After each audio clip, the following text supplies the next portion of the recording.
Quando nós falamos células-tronco, quase sempre vem em nossa mente transplante de células-tronco ou alguma modalidade de tratamento relacionado com essa célula.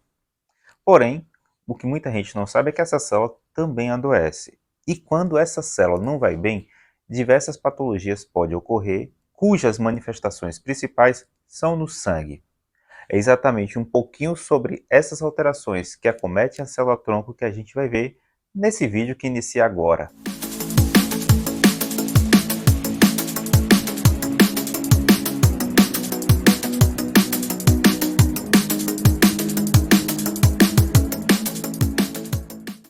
Olá, meu nome é Jeidson Cruz, sou hematologista, criador e editor do canal de hematologia Hemato na Web.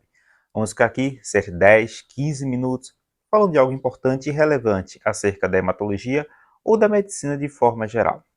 Hoje nós vamos falar acerca de uma célula. Isso mesmo, de uma célula. Porém, essa célula a gente pode dizer que é como se fosse uma célula-mãe de toda a hematologia, que é a célula-tronco. Por que esse nome? O que acontece quando essa célula fica doente? Por que a gente utiliza ela como tratamento para algumas doenças? Essas e outras perguntas eu tentarei responder no vídeo que você vai ver a seguir. Porém, antes de prosseguir, eu queria agradecer a todo o apoio que você tem prestado para o crescimento do canal e proporcionado dessa forma que a nossa comunidade cresça dia após dia. Eu sou muito grato a você que tem dado todo esse apoio para o crescimento do nosso canal. Se você nunca passou por aqui e está passando pela primeira vez, então considere se inscrever no canal. Se você gostar do conteúdo, deixe o gostei, pois assim a gente cresce enquanto comunidade e essa plataforma reconhecerá também valor nesse conteúdo e sugerirá temas como esse para você e para outras pessoas. Obviamente, se você estiver inscrito, não deixe de marcar o símbolo de campanha, pois assim você será notificado de novos conteúdos posteriores. Nós, diversas vezes, ouvimos falar células-tronco para isso, tratamento baseado em células-tronco, mas o que é essa chamada célula-tronco? Pois bem, célula-tronco é uma célula que tem a capacidade de gerar diversas outras células. Há diversas considerações que devem ser feitas, além dessa definição bastante simples. Para você compreender melhor esse conceito, vamos fazer uma analogia com um tronco de uma árvore mesmo, porque é mais ou menos essa a ideia também na hematologia. Se nós lembrarmos o tronco de uma árvore como uma parte que leva ao surgimento de diversos outros ramos, é de uma forma bastante similar ao que ocorre com a célula-tronco, em que um tronco, uma célula, dá origem a diversas outras células. Não existe apenas uma célula-tronco, existem diversas células-troncos e essas células-tronco têm mais ou menos capacidade de se dividir e se diferenciar também. Por exemplo, quando nós estamos ainda na fase embrionária, logo após a ocorrência da fecundação, ou seja, quando juntam o espermatozoide paterno com o óvulo materno, essa união vai levar à formação de uma célula-tronco. Essa célula-tronco a gente chama de célula-tronco embrionária. E, como ali não tem nenhuma estrutura de órgão, pois o embrião ele é muito imaturo e não há um órgão formado. Pelo contrário, aquela célula-tronco vai dar origem a diversos outros órgãos. E essa é uma célula-tronco, a célula-tronco embrionária, que tem uma das virtudes dela é a capacidade de se diferenciar potencialmente em qualquer célula do corpo. À medida que o embrião se torna-se feto e vai amadurecendo, começa a ter diversas outras células-troncos, como por exemplo, células-tronco mesenquimais, que são células-tronco que ficam em tecidos, e essas células-tronco que ficam nesses tecidos vai dar origem a células do próprio tecido. Então, células-tronco no fígado tendem a levar à formação de células do fígado. E por assim vai, diversos outros órgãos. E não é distinta com as células que vão dar origem ao sangue.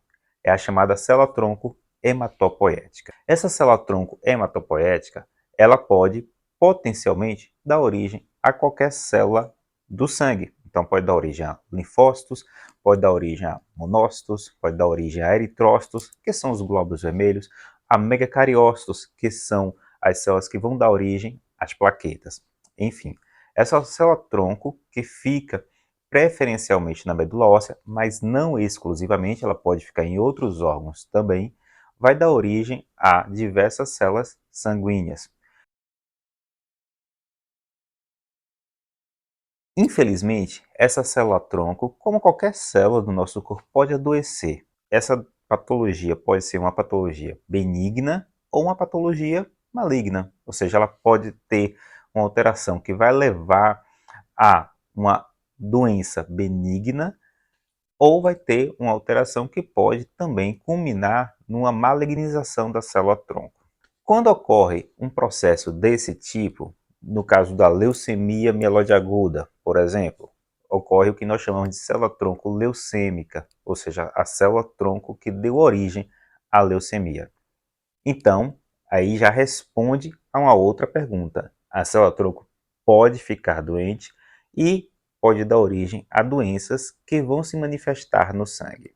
As leucemias são exemplos bem claros de quando ocorrem alterações nas células-tronco que podem ter um potencial de malignidade. Então, uma vez ocorra alterações geralmente genéticas nas células-tronco que culminam em uma alteração profunda no DNA, que por sua vez vai dar a ela uma vantagem proliferativa em relação às demais, ou vai levar a uma divisão descontrolada, ou vai levar a um crescimento anormal, ou vai levar ainda a uma imortalização, entre aspas, essa célula-tronco vai se diferenciar das demais e, portanto, vai ficar doente.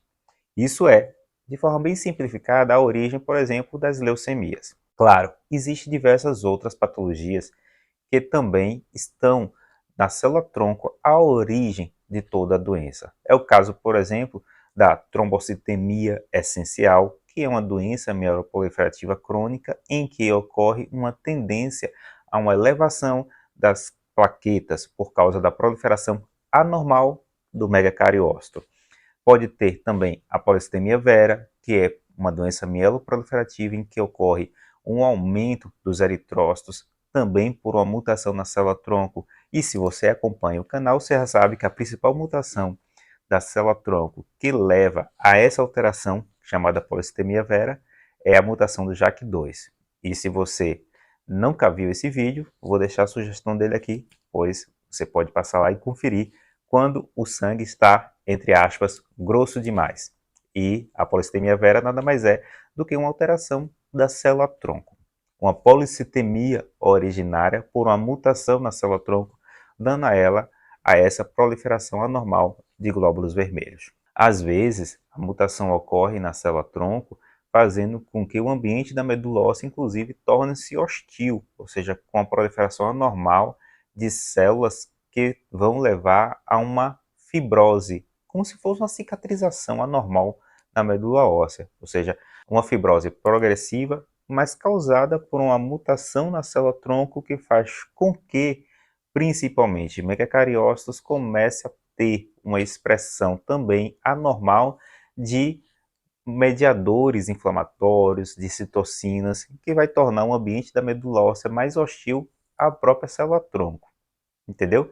E isso é interessante, porque esse dado é bastante curioso, pois, como afirmei no início do vídeo, a célula-tronco ela pode ter em diversos órgãos e diversos tecidos. No caso da célula-tronco hematopoética, aquela que dá origem às células do sangue, ela fica predominantemente na medula óssea, pois é o principal órgão de fabricação do nosso sangue.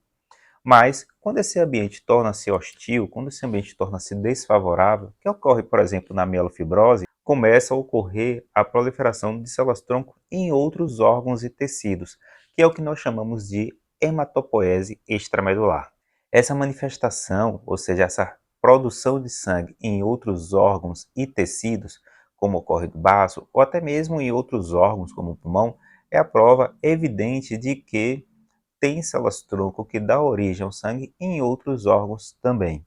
E essa hematopoese extramedular, ela fica evidente quando ocorre a mielofibrose, por exemplo.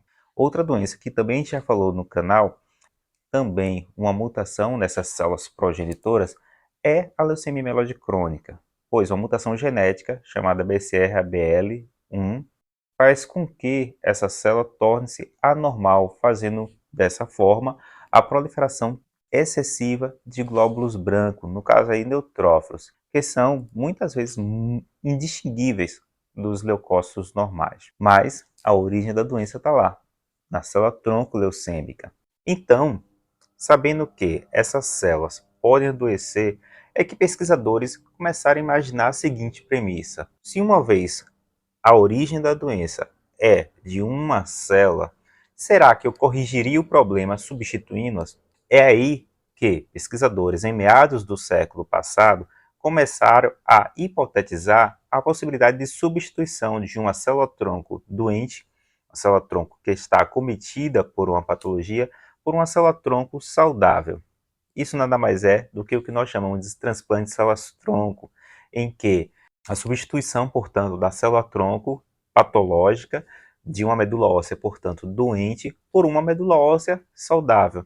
Esse é o transplante de medula óssea que surgiu no século passado e que, com o advento de novas tecnologias, melhorias das técnicas de identificação genética, que nós chamamos de imunogenética, além também, obviamente, da melhoria de todo o cuidado de suporte, terapia intensiva, novos antibióticos e antifúngicos, permitiu então o avanço dessa terapia que nós utilizamos hoje como uma ferramenta bastante útil na nossa prática clínica, principalmente para neoplasias. O transplante de células-tronco, de forma bem simples, é nada mais do que você realmente substituir, a partir de uma fonte saudável de célula-tronco, que é o doador, a medula óssea de uma pessoa que está doente por causa de uma doença na célula-tronco. Por exemplo, um paciente portador de leucemia mieloide aguda precisa de um transplante.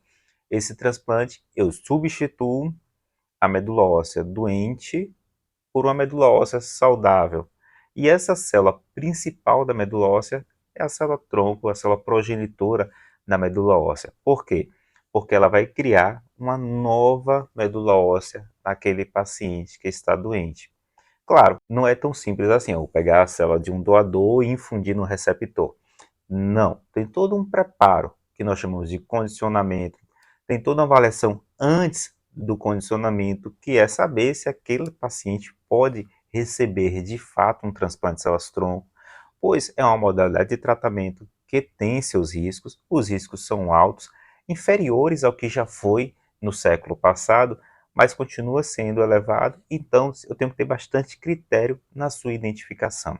Então, toda essa avaliação para transplante tem que ser feita, mas, sem sombra de dúvidas, continua sendo, e acho que vai ser ainda por muito tempo, uma modalidade de tratamento bastante importante, principalmente para neoplasias hematológicas. A origem da célula-tronco, ela varia. Ela pode ser de um doador diferente daquele que vai receber a célula-tronco, a medula óssea, que é o chamado doador alogênico. Aí surge o nome transplante de células-tronco, transplante de medula óssea alogênico, quando o doador é diferente do próprio paciente que está doente, ou quando é autólogo, quando a origem da célula-tronco é originária da própria pessoa.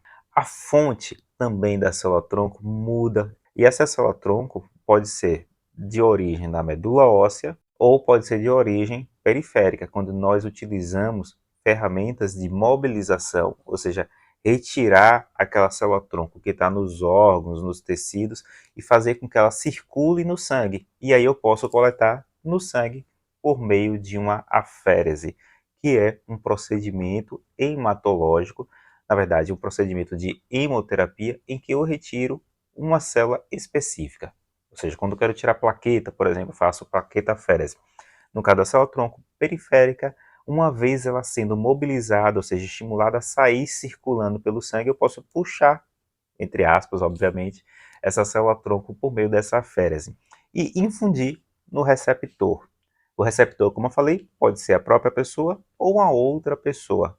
No caso da própria pessoa, é a doação autóloga, e no caso de uma outra pessoa, será a doação alogênica. Enfim, o transplante de células-tronco continua sendo uma modalidade terapêutica bastante utilizada. A medicina evolui, a hematologia evolui. Então, algumas patologias que eram muito comumente indicado o transplante de células-tronco no passado, como é o caso, por exemplo, da leucemia mieloide crônica, hoje, com o advento de novas terapias, essa indicação se tornou bastante restrita, pois os tratamentos fornecem um cuidado bastante bom em termos de sobrevida, com menos toxicidade, que é bom também, sem o risco oriundo do transplante de células-tronco. Por outro lado, leucemias mieloide aguda continua sendo um dos principais motivos que leva o paciente a necessitar de uma medula óssea nova, ou seja, de uma nova célula-tronco, para realizar a fabricação do sangue de forma adequada, sem a doença, sem a leucemia. O transplante, como afirmei, tem os seus riscos. Os principais riscos são a infecção, mas existe ainda o risco de você ter uma doença chamada doença do enxerto contra o hospedeiro. É uma doença que também tem que ser manejada de forma bastante cuidadosa, pois pode levar a diversas outras complicações, complicações gastrointestinais, complicações na pele, complicações pulmonares, tudo isso por causa da doença do enxerto, que infelizmente a gente sabe que vai acontecer em algumas pessoas, mas o objetivo é fazer com que, à medida que nós temos melhores conhecimentos de imunogenética, com a melhor indicação possível, com a prevenção da doença do enxerto de forma melhor também, a gente consegue evitar ou pelo menos minimizá-la muitas vezes. Mas, como afirmei, nem sempre a gente vai conseguir evitá-la. E aí, você sabia a célula-tronco o que é, como é que funciona, para onde vai, os tipos de células-tronco? Bem curioso, né? Se você quiser saber mais alguma curiosidade de células-tronco, será um prazer a gente conversar mais sobre esse tão importante tema. Você pode sugerir então nos comentários. Comente aí o que é que você gostaria de saber a mais acerca dessa tão importante célula, que é a célula-mãe de toda a produção do sangue. Mais uma vez, gostaria de agradecer aqui a tudo que você tem proporcionado ao crescimento do canal. Sem você, isso não seria possível. Também, se você gostou do vídeo, deixa o gostei, compartilha com alguém se acha que esse conteúdo vai ser importante e relevante para outra pessoa. E, se você não é seguidor do canal, se você viu esse vídeo e gostou, siga a gente também. Assim a gente vai crescer enquanto comunidade. Tá bom? Espero que vocês fiquem todos muito bem e até a próxima.